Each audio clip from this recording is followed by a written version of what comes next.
Hi everyone, do you know Adobe company has released a new extension called Adobe Photoshop? Okay, this is cool. It was released on 21st of November 2025, so today is the 1st of December, but I think it's not too late. So just search as Adobe Photoshop CHROME Chrome extension. I just spelled that.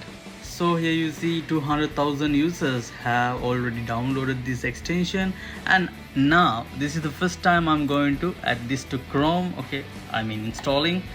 So then after that you will be able to see it's downloading here.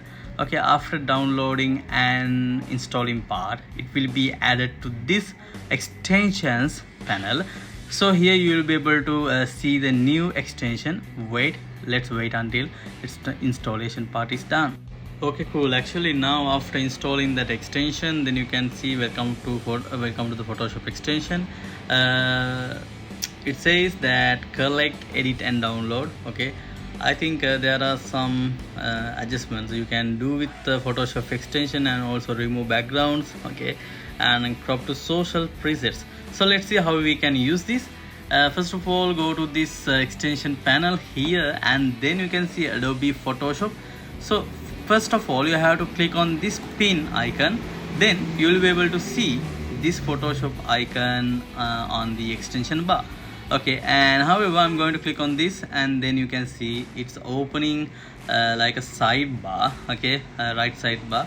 And to add images to your collection, hover over an image and select the Photoshop badge located in the upper left hand corner.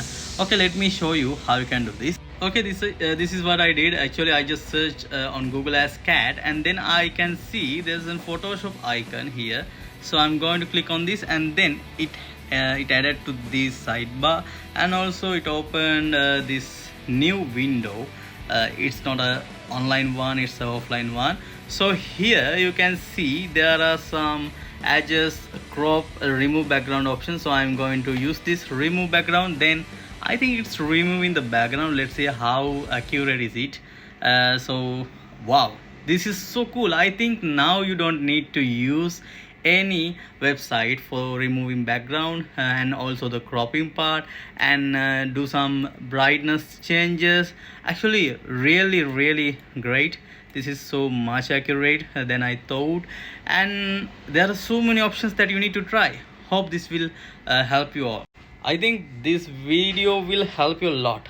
So I think you will be able to share with all your friends and colleagues, and I believe this Photoshop extension will help a lot of users, because most of the users, they try to go to the free websites, but sometimes when they are trying to download maybe crop photos, or maybe remove backgrounds. Okay, actually I mean those photos, actually when they try to download, sometimes they can see you have to get this, I mean you have to purchase this package, you have to get this subscription like that. But now you don't need to worry about that. So you got the offline tool, which is a background remover. So now you can use it for your photos or anything as you need. Bye, good luck.